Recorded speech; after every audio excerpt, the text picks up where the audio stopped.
परम सत्ता के बारे में शम्स के वचन।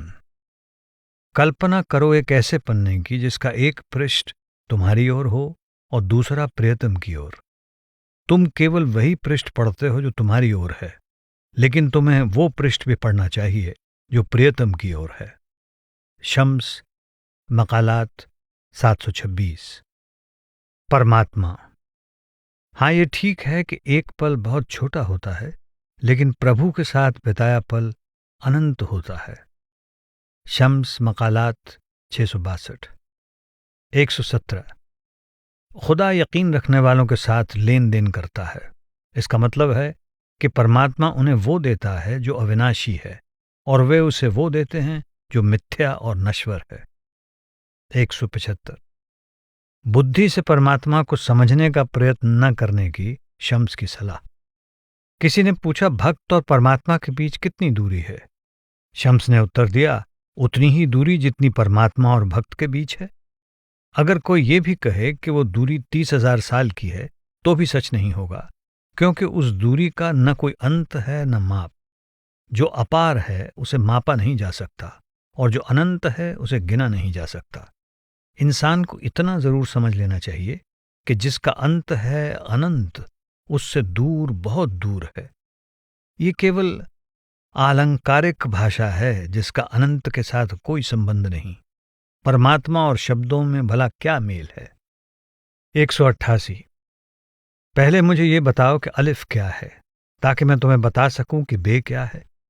तुम कहते हो कि ये बताने में लंबा वक्त लगेगा, लेकिन मेरे लिए तो लंबा और छोटा बराबर हो गए हैं। इसलिए इससे क्या फर्क पड़ता है कि वो लंबा है या छोटा? ये तो आकार और रचित वस्तु की विशेषताएं हैं। पहला और आखिरी, ये शब्द रचित पदार्थों के लिए है। जब निराकार नहीं था तब ना तो कुछ पहला था न आखिरी, और ना ही कुछ गुप्त था न प्रकट। शम्स कहते हैं, विशेषताएं आकार वाली वस्तुओं का वर्णन करती हैं, निराकार का नहीं। 189। परमात्मा के दूत यानी हजरत मोहम्मद ने कहा था, मुझे जोनाह से ऊंचा मत मानो। बहिश्त की तरफ उनकी चढ़ाई वेल के पेट में से हुई थी, जबकि मेरी 7 आसमानों से परे। लेकिन खबरदार, इस कारण से मुझे ज्यादा ऊंचा पद मत दो। अगर परमात्मा से मिलाप करने के लिए एक जगह दूसरी जगह से बेहतर हो, तो वो जगह बदलने के लिए भागता रहेगा और इस तरह जगह के अधीन हो जाएगा। शम्स कहते हैं, परमात्मा सर्वव्यापक है। 236-7। कितनी विचित्र बात है। तुम परमात्मा से मित्रता को क्या समझते हो? उस परमात्मा से मित्रता को जिसने पृथ्वी रची है, आकाश रचे हैं और ये सारी सृष्टि रची है। क्या तुम समझते हो कि परमात्मा से मित्रता इतनी आसान है कि बस तुम जाओ, उसके पास बैठो और उससे बातचीत करो? क्या तुम समझते हो कि ये मित्रता करना उतना ही आसान है जितना एक ढाबे में जाना और खाना शुरू कर देना? ये मित्रता तुम्हारी बेलगाम कल्पना की उड़ान से भी परे है। 245-6। मनुष्य की क्षमता पर शम्स के विचार। आध्यात्म विद्या के सभी बड़े विद्वान भाग्यवाद का शिकार हो गए हैं, लेकिन प्रभु का मार्ग उससे अलग है। भाग्यवाद से परे भी कुछ सूक्ष्म तत्व है। परमात्मा कहता है कि तुम शक्ति स्वरूप हो, फिर तुम अपने को भाग्यवादी क्यों कहते हो? परमात्मा तुम्हें अच्छे कर्म करने तथा बुरे कर्मों से बचने का आदेश देकर, वचन देकर और धमकियां देकर और अपने पैगंबर तुम्हारे पास भेजकर तुम्हें समझाता है कि तुम सक्षम हो। कुरान में भाग्यवाद पर कुछ आयतें मौजूद हैं, लेकिन सिर्फ थोड़ी सी। परमात्मा भक्त की तरफ पहले आता है और फिर भक्त जल्दी ही उसकी तरफ बढ़ जाता है। 247। गम खुशी में बदल जाता है तेरी दया से, जीवन अमर अविनाशी हो जाता है तेरी दया दृष्टि से। हवा तेरी गली से अगर कुछ धूल उड़ा ले जाए नरक में, तो आग वहां की बदल जाएगी अमृत जल में। बाकर्जी कहते हैं, प्रेम संसार में चाहे एक समस्या है, लेकिन ये मधुर है। शराब ये सिर दर्द चाहे बहुत देती है, फिर भी ये मधुर है। प्रेम करना चाहे कठिन है इस दुनिया में, लेकिन क्योंकि तुम जैसी सुंदरी से पड़ जाता है वास्ता इंसान का, काम ये मधुर है। 303। परमात्मा स्वयंभू यानी अपने आप से है। रची हुई कोई भी हस्ती परमात्मा नहीं है। चाहे वो हस्ती हजरत मोहम्मद हों या कोई और। 655 अल्लाह अकबर, यानी परमात्मा महान है। फिर छोटा कौन है? छोटा वो है जिसके बारे में किसी ने कल्पना की है कि वो आकाशों, स्वर्ग और स्वर्ग के सिंहासन तथा ज्योतिषियों का रचयिता है। इसका अर्थ है कि परमात्मा तुम्हारी कल्पना से बहुत बड़ा है, और इसका मतलब है कि परमात्मा को सृजनहार कहना ही काफी नहीं। परमात्मा के निकट आओ ताकि तुम उसकी महानता का अनुभव कर सको। उसे खोजो ताकि तुम उसे पा सको। तंग आ गए जो दुनिया से भूखे हैं तुझसे मिलाप के, बहादुर बनकर जी रहे जो दुनिया में तड़पते हैं तेरे वियोग में। क्या मिलेगा हिरन की आंखों को जो तुलना की जाए तेरी आंखों से। तेरी जुल्फें तो ऐ प्रभु बांध सकती हैं पंजे दुनिया के शेरों के। शम्स कहते हैं, असली परमात्मा की खोज करो, कल्पना के परमात्मा की नहीं।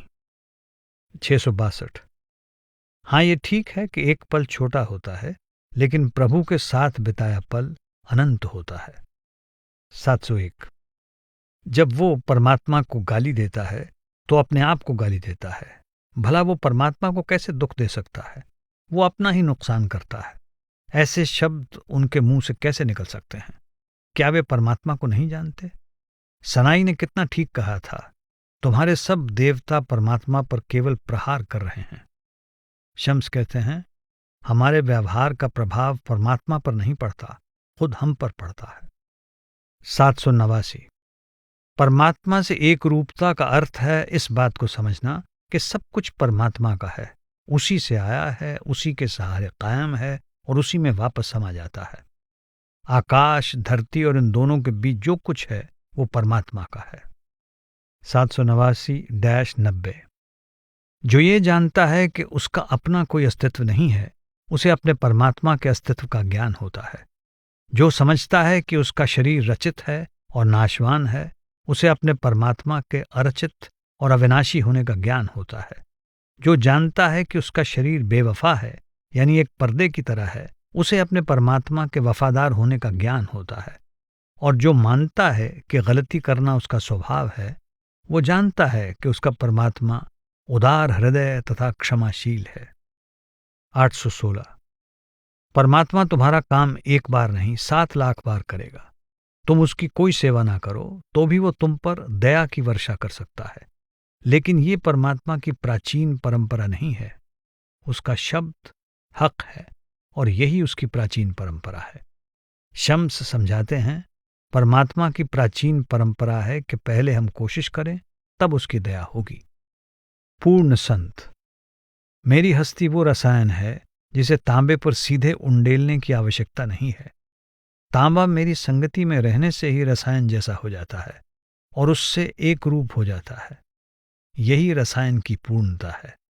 शम्स मकालात 148।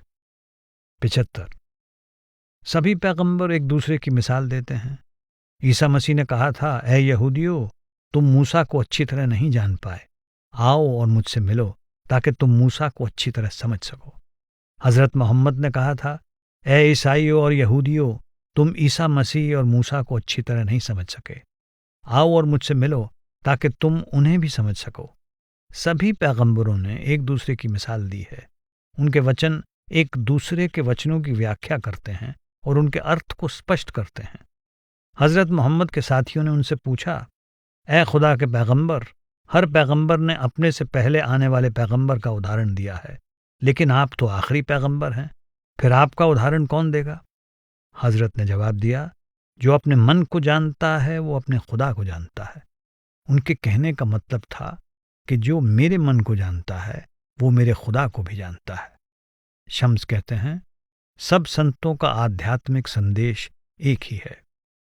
81 अगर कभी तुम्हारे गुरु के चेहरे का रंग बदल जाए और तुम्हें अप्रिय लगे तो और कोई भी चीज मदद नहीं करती।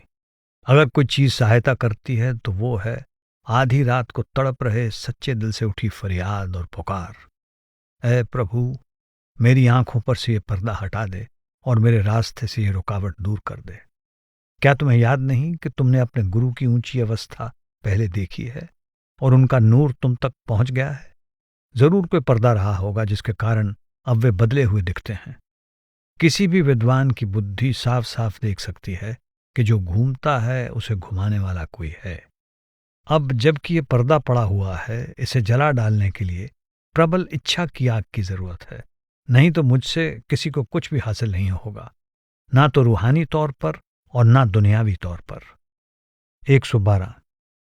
यहां एक बड़ा भयंकर भंवर है जिससे डरकर हर कोई दूर भाग रहा है।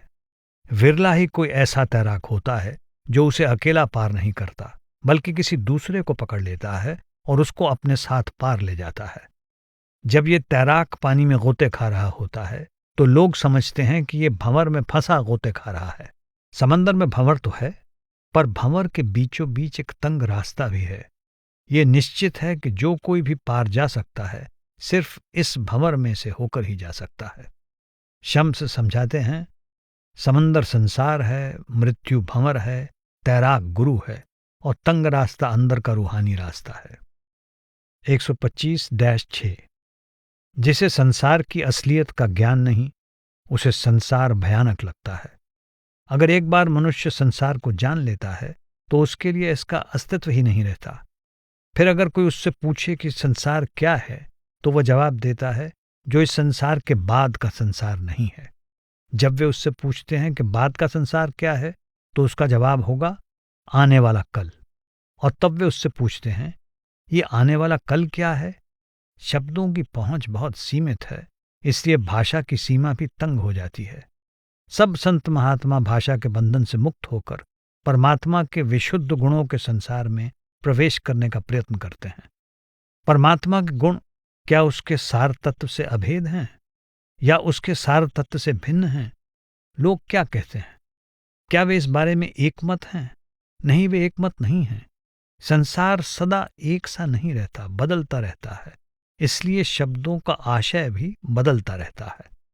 किसी ने एक दरवेश से जो हकीम सनाई से मिलने गया था पूछा, हर बार एक अलग बात कहने वाले उस व्यक्ति ने क्या कहा? दरवेश ने नीचे देखा और कहा, दुनिया के सब लोग हर बार अलग ही बात कहते हैं, सिवा उस व्यक्ति के जो आज़ाद है, जो बार बार बदलने के कारण अपवित्र नहीं हुआ और धीरे धीरे निज घर की ओर बढ़ रहा है। वरना लोग तो हर बार रंग बदलते रहते हैं, कोई यहूदी है, कोई ईसाई और कोई पारसी। शम्स कहते हैं, हम भाग्यशाली हैं कि परिवर्तन से प्रभावित नहीं होते और धीरे धीरे निज धाम की ओर बढ़ रहे हैं। 133। प्रभु के प्रेम में जिनका अहम मिट गया है और जिनका नहीं मिटा, उन दोनों के अंतर पर शम्स के विचार। ये जान लो कि फकीर की दृष्टि में मनुष्य देह एक पर्दा है। फकीर प्रेम का सार है और प्रेम का सार अनादि है, जबकि मनुष्य संसार के रंगमंच पर अभी कल ही आया है। 155-6। दो दरवेश एक दूसरे से मिलते हैं। दोनों के जीवन में प्रेम की भावना का मुख्य स्थान है। दोनों प्रेम मार्ग पर चलने वाले हैं। एक दरवेश दूसरे को सादर प्रणाम करता है क्योंकि वो आत्मसमर्पण करके अपने लक्ष्य पर पहुंचा है। दूसरा दरवेश ये जानते हुए कि पहला क्या कर रहा है, क्रूरता से जवाब देता है, क्योंकि वो जानता है कि अनंत धैर्य और प्रभु की इच्छा को सदा खुशी से स्वीकार करने में ही आनंद की प्राप्ति है। इस दूसरे दरवेश को सौभाग्य यानी प्रभु प्राप्ति का मार्ग सूरज से भी ज्यादा साफ दिखाई देता है। शम्स के अनुसार कड़वी दवा यानी ये कठिन रास्ता बेहतर है। 161। सभी प्रेमी बुरे को अच्छा नहीं समझेंगे। ऐसे प्रेमी भी हैं जो हर चीज को उसके असली रूप में देख सकते हैं, क्योंकि वे उसे परमात्मा के प्रकाश में ही देखते हैं। इसलिए जो गलत है उससे वे कभी प्यार नहीं करते। जिस सौंदर्य ने नाश हो जाना है, इंसान के लिए उससे प्रेम करना असंभव है। शम्स के विचार में पूर्ण संत की सामर्थ्य। 173-4। शम्स ने कहा, शैतान का अर्थ ना तो नया है और ना ही बनाया गया है, लेकिन उसका रूप है। परमात्मा जानता था कि शैतान अस्तित्व में आएगा, उसी तरह जैसे जीवात्माओं का अस्तित्व रूप धारण करने से पहले भी मौजूद था। इसलिए पैगंबर जब शैतान को मनुष्य की नाड़ियों में घुसता और खून की तरह उनमें बहता हुआ बताते हैं, तो निसंदेह इसका ये मतलब नहीं कि ऊंचा टोप पहने भद्दी सूरत वाला शैतान, जैसे कि उसे चित्रित किया जाता है, इंसान के खून में बहता है। शैतान इंसान के खून में तो प्रवेश कर सकता है, लेकिन दरवेश के शब्दों में नहीं, क्योंकि दरवेश खुद नहीं बोल रहा होता। दरवेश तो मिट जाता है, उसका अपना अस्तित्व खत्म हो जाता है। जो शब्द वो बोलता है वे परमात्मा की तरफ से आते हैं। जब तुम बकरी की खाल से बैग पाइप बनाकर उसमें फूंक मारते हो, तो जो आवाज तुम्हें सुनाई देती है वो तुम्हारी होती है, बकरी की नहीं। बकरी तो मर चुकी है, उसका अंत हो गया है। और अगर तुम ढोल बजाते हो और तुम्हें एक आवाज सुनाई देती है, तो क्या जानवर के जिंदा रहते हुए उसके शरीर पर प्रहार करने से तुम्हें वही आवाज सुनाई देगी? समझदार व्यक्ति दोनों आवाजों का अंतर जानते हैं। ये प्रतीक किसी जरूरत को पूरा करने के लिए बनाए जाते हैं। कामिल दरवेश के अंदर खुद खुदा बोलता है, तो फिर तुम उसके शब्दों में दोष कैसे निकाल सकते हो? किसी ने कहा, अगर कोई सवाल नहीं सुनता या सवाल सुनने पर परेशान हो जाता है तो खुद उसमें कोई कमी है। मैंने जवाब दिया, जिसकी समझ पूर्ण है वो इसे भी कमी नहीं समझता। वो जानता है कि परमात्मा में कोई कमी नहीं है।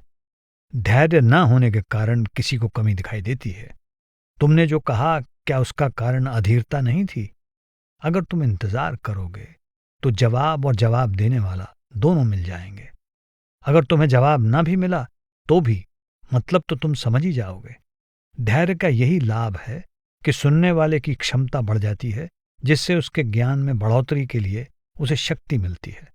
अगर वो दरवेश पहले एक सवाल का जवाब देता था तो अब 100 सवालों का जवाब देगा और वो मुलाकात सुखद होगी।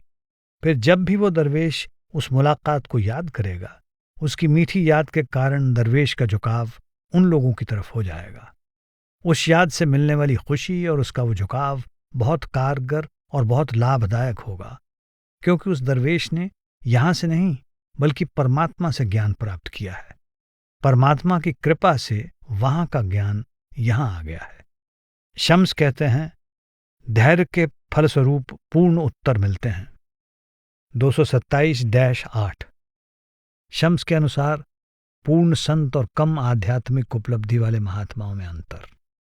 एक भिखारी को, जिसके पास पिछले साल रोटी का एक टुकड़ा भी नहीं था, इस साल चांदी के 100 सिक्के मिल गए हैं और इसलिए वो खुश है।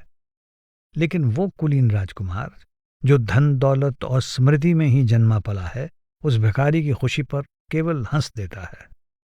239 लोगों के साथ उनकी बुद्धि की क्षमता के अनुसार बातचीत करो, अपनी बुद्धि की पहुंच के अनुसार नहीं। पैगंबरी क्या है? इसकी वास्तविकता क्या है? पैगंबरी के फर्ज के दरवाजे कैसे बंद हो गए? क्या अब कोई इंसान नहीं बचे? किसी ने पूछा, किसी भेद को प्रकट करने का सही तरीका क्या है? शम्स ने जवाब दिया, वही जो इस हदीस में बताया गया है, लोगों के साथ उनकी बुद्धि की पहुंच के अनुसार बातचीत करो। 241 सब राजों में से एक अलिफ यानी अल्लाह के प्रतीक को ही जाहिर किया गया था। दरवेश जो कुछ भी कहते हैं वो सिर्फ इस एक अलिफ का वर्णन करने के लिए ही कहते हैं, और इसमें संदेह नहीं कि ये अलिफ अभी तक पूरी तरह समझ में नहीं आया है। हाय, मुश्किलें अपनी हल करने की कोशिश में ही मर जाते हो। संयोग में तुम हुए हो पैदा, वियोग में लेकिन मर जाते हो। बैठते हो समंदर के किनारे, प्यासे लेकिन सो जाते हो। बैठते हो खजाने के ऊपर, गरीबी में लेकिन मर जाते हो। 249 जब कोई पूर्ण संत तुम्हें कुछ समझाता है तो इसका मतलब है कि तुम्हारी आंखों और तुम्हारे मन पर पर्दा पड़ा हुआ है, और मैं यानी शम्स वो पर्दा हटा रहा हूं। इंसान को सिर्फ पूर्ण संत की संगति की जरूरत होती है। उनकी जरूरत होना और किसी की भी जरूरत होने से ज्यादा अच्छा है। 267 मैं न अपने सृजित आकाश में न ही धरती में समा सकता हूं, केवल एक सच्चे भक्त के अंदर ही समा सकता हूं। एक हदीस, जो मांसपेशी के इस टुकड़े को दिल कहता है वो काफिर है, और वो उस इंसान से ज्यादा गया गुजरा है जो जीसस को केवल परमात्मा का पुत्र कहता है। शम्स समझा रहे हैं कि जीसस का स्तर केवल परमात्मा के पुत्र का ना होकर उससे कहीं ऊंचा है। शम्स कहते हैं, हम सब के हृदय, नास्तिकों के भी और आस्तिकों के भी, परमात्मा का निवास स्थान है। 316 एक दिन उस विद्वान व्यक्ति को आध्यात्मिक ज्ञान प्राप्त हो गया। उसने अपनी सब पुस्तकों को उठाकर ताक पर रख दिया और विद्वानों का पहरावा उतार दिया। वो शोक में डूबा, इधर उधर घूमता रहा और यही कहता रहा, हमने अपना सारा जीवन यही बहस करने में गंवा दिया कि बहिर्मुखी रीतियां कैसे निभाएं। परमात्मा की पुस्तक हमने पीछे फेंक दी है। अगर परमात्मा हमसे पूछे कि तुमने अपना जीवन कैसे बिताया, अपनी आंखों से तुमने क्या देखा और कानों से क्या सुना और मन में तुम कैसे विचार रखते हो, तो हम क्या जवाब देंगे? इस व्यक्ति ने परमात्मा की पुस्तक का जो जिक्र किया है उसका संकेत लिखित पुस्तक की ओर नहीं बल्कि उस महात्मा की ओर है जो परमात्मा के मार्ग पर हमारा मार्गदर्शक बनता है। वही वो पुस्तक है, वही आयत और वही सूरत। उस आयत में और आयतें समाई होती हैं। बगदाद के उस काफिर को भी वो लिखित पुस्तक यानी कुरान इस हद तक याद थी कि वो जज बन गया। उसने खूब पैसा कमाया और बहुत से घर बना लिए। उसने बलवान व्यक्ति चुने, उन्हें हथियारों से लैस किया और खलीफा को बंदी बनाने के लिए तथा बगदाद का शहर अपने कब्जे में करने के लिए छिपकर आक्रमण करने की योजना तैयार की। उसका कुरान का ज्ञान इतना गहरा हो गया था और इस्लाम के कानून पर आधारित उसके न्याय में इतना पैनापन आ गया था कि उसे बगदाद का काजी नियुक्त कर दिया गया। लेकिन अंदर से वो अब भी एक काफिर ही था। शम्स कहते हैं, सच्चे ज्ञान का स्रोत पुस्तक नहीं, संत होते हैं। इसलिए अब हम समझ गए हैं कि प्रभु का सच्चा भक्त ही हमारा रक्षक है, लिखित शब्द या पुस्तक नहीं। प्रभु का भक्त उन लोगों के बीच छिपा रहता है जो प्रभु भक्त होने का दावा करते हैं। वो अपनी दीनता के कारण नहीं बल्कि इसलिए लोगों से छिपा रहता है कि उसका प्रकाश अत्यंत उज्जवल होता है, जैसे सूर्य का उज्जवल प्रकाश चमगादड़ से छिपा रहता है। इंसान संत के पास ही बैठा होता है, लेकिन वो इंसान उससे बेखबर होता है। उस पर संसार के मोह का पर्दा पड़ा होता है, इसलिए वो अंधा और बहरा हो चुका होता है। संसार से जिसको जितना अधिक प्यार होता है उतनी ही तीव्रता से वो संसार की ओर आकर्षित होता है। केवल प्रियतम का ध्यान ही उसे अपनी ओर आकर्षित करता है, जिसके फलस्वरूप संसार उसे असार तथा नीरस प्रतीत होता है।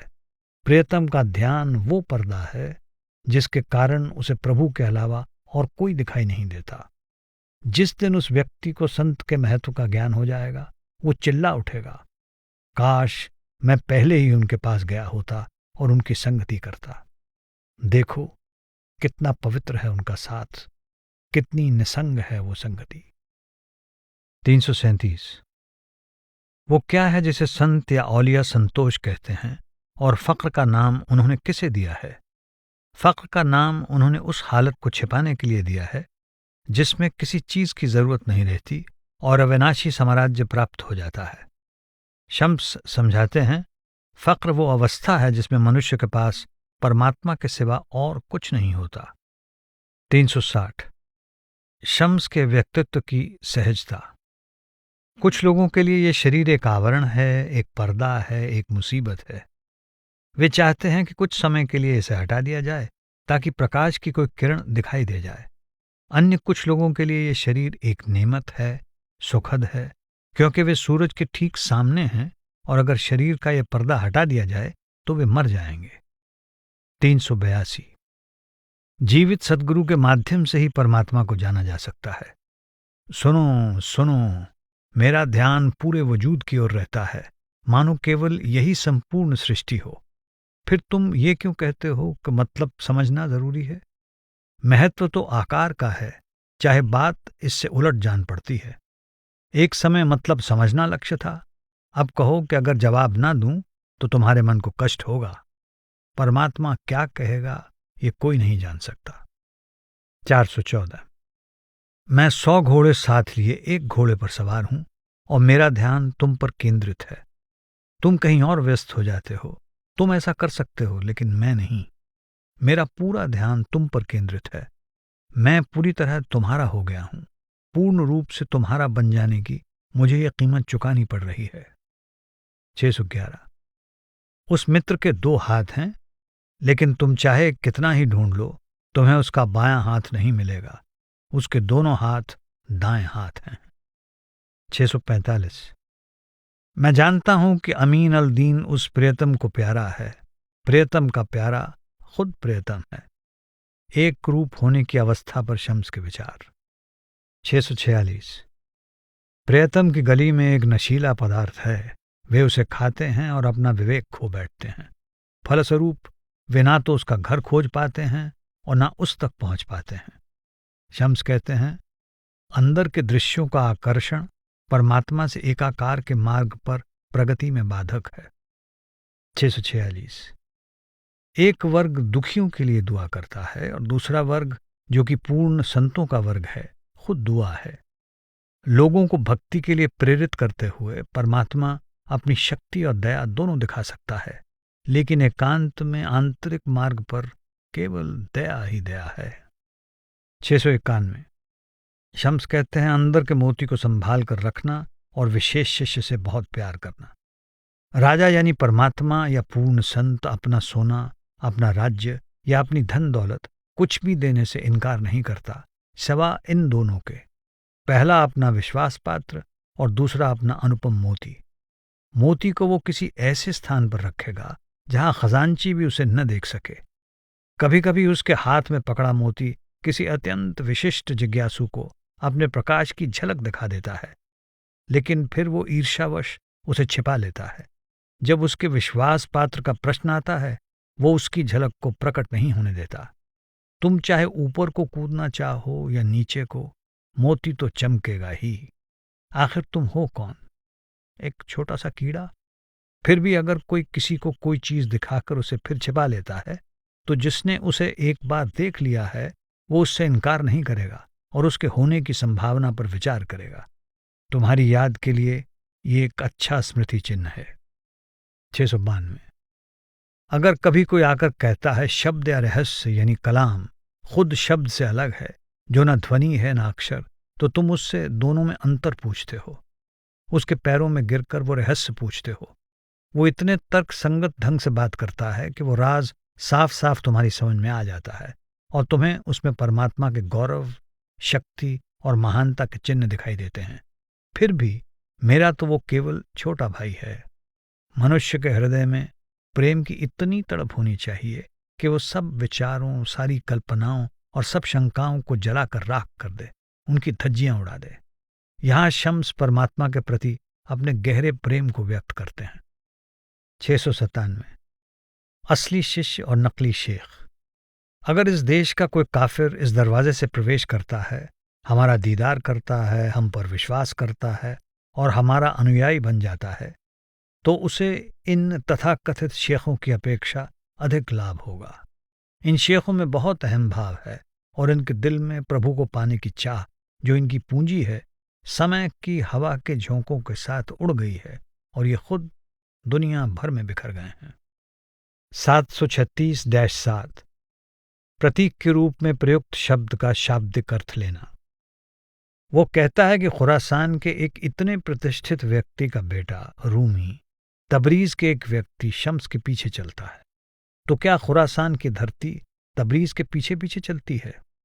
वो व्यक्ति एक सूफी होने का दावा करता है और नेक पाक जिंदगी बिता रहा है, फिर भी उसके पास इतना ज्ञान नहीं कि ये जान ले कि महत्व अपने देश का नहीं है।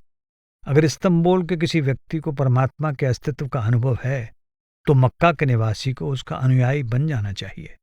वतन का प्यार धर्म का हिस्सा है।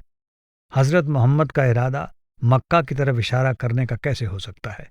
क्योंकि मक्का तो इसी दुनिया में है और धर्म का संबंध इस दुनिया से नहीं है।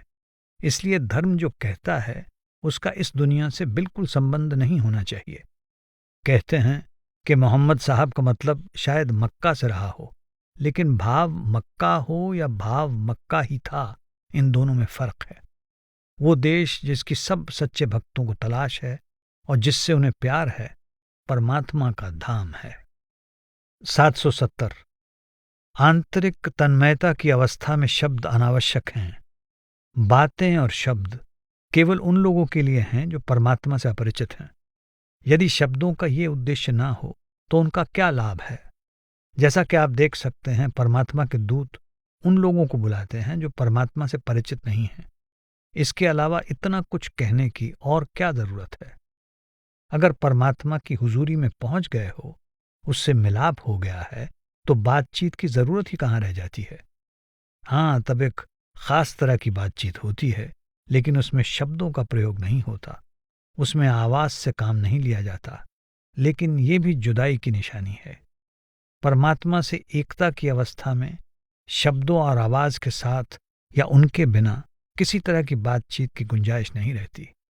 जब ऐसे दो व्यक्ति जिन्होंने परमात्मा का संग प्राप्त कर लिया है आपस में मिलते हैं तो वे तन्मयता या समाधि की अवस्था में पहुंच जाते हैं। लेकिन तन्मयता की अवस्था में भी परमात्मा के प्रेमी शेख में ऐसी चेतना कायम रहती है जिसमें उसे संसार का बोध रहता है। परमात्मा के गुण खबीर, जिसको सब खबर है, का यही अर्थ है। 820। किसी कसौटी, तराजू या आईने को तुम कितनी भी रिश्वत देने को तैयार हो जाओ, वे वास्तविकता को बदलने के लिए तैयार नहीं होंगे। कोई व्यक्ति एक तराजू के पास गया और बोला, मेरे चांदी के 100 सिक्कों के 200 बना दो, तो मैं उनमें से 50 तुम्हें दे दूंगा। शम्स कहते हैं, पवित्र आत्मा सत्य ही दर्शाएगा, उसे तुम धोखा नहीं दे सकते, रिश्वत नहीं दे सकते। 845। जिसकी तलाश की जाती है उसे परमात्मा की रजा का अधिक ज्ञान होता है। वो तो परमात्मा की रजा से भी अधिक छिपा होता है। उसे परमात्मा की रजा का ज्ञान होता है, लेकिन रजा को उसका ज्ञान नहीं होता। इसलिए वो जो भी करता है उस मामले में परमात्मा की वही रजा होती है। जो कोई विरोध या हस्तक्षेप नहीं करता वही प्रियतम होता है। वो परमात्मा की रजा में ही राजी होता है और वो जो कुछ भी करता है रजा के अनुसार ही करता है। और जब वो किसी को देखता है तो उसका आदि, वर्तमान और उसका अंत सब देख लेता है। उसका विश्वास पक्का होता है। जब परमात्मा से आरंभ हुई परंपरा में कोई तब्दीली नहीं आती तो वो प्रियतम उसके विपरीत कैसे चल सकता है, और जहां उससे संभावना तथा आशा दिखाई देती है वो स्थिति को ठीक कर देता है। तुमने कहा कि जब शेख की कृपा दृष्टि उस व्यक्ति पर पड़ गई तो उसका कार्य सिद्ध हो गया, लेकिन वो समझता है कि काम उसने खुद किया। जिस व्यक्ति का आंतरिक उत्थान की ओर झुकाव ही नहीं है उस पर वो शेख प्रभाव कैसे डाल सकता है। उसके अंदर शेख का प्रभाव भी खत्म हो जाएगा, क्योंकि वो खुद तो नष्ट हो ही चुका है। शम्स समझाते हैं कि शेख वही करता है जो परमात्मा चाहता है।